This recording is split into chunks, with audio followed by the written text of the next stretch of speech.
Good morning. It's hard at the moment to see clearly what the future holds. For many, going into lockdown was hard enough, but coming out of it is even harder. I'm very fortunate to have halcyon childhood memories. I like to think of them because it makes me feel warm and good, and because it keeps reminding me of how kind and safe life can be if only we want to make it that way. I never hanker for going back though. Instead, the challenge is to build what was so wonderful about it all then, today, with different people living in a new and different world. There's a story in the Bible of how the Hebrews escaped slavery and set out for a new kind of world. Their hope was for a promised land, and that hope brought them together and united them. But the journey was long, and it put them under so much stress and pressure that they began to argue and question whether it was a realistic dream at all, and even to want to go back to the world which, although it oppressed them, in memory at least, felt more comfortable than the journey to escape it. What's for sure is we can never go back to things being just as they were before COVID-19. The journey out of lockdown will no doubt be long and stressful. There will be different opinions and fallings out and competing priorities. But there are things we have all learned from our current experience, not least how important other people and community are for us.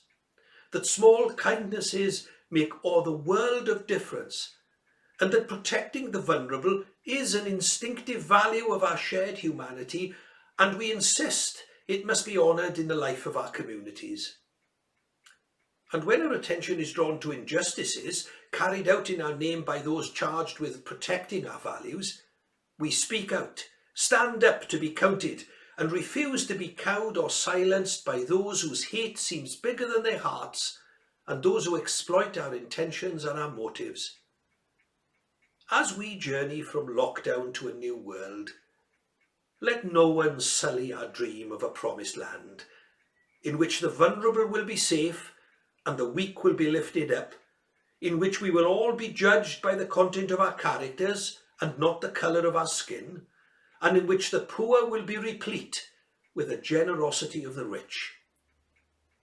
Looking at things as they seem on the news, it's all too easy to see an unknown future in the far distance at the end of a very long road. But it's also true that if we look a little harder, we will see the seeds of our longed for promised land planted and watered even at this stage of our journey.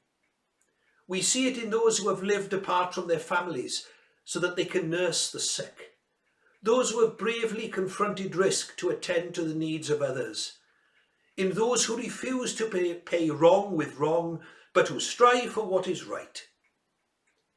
Although sometimes it's hard to see the promised land, it really is not as far away as it first seems. And the Christian gospel says that it's ours for the taking, because it's God's will that we should all live in it together and in peace. Thank you for listening, and peace be with you.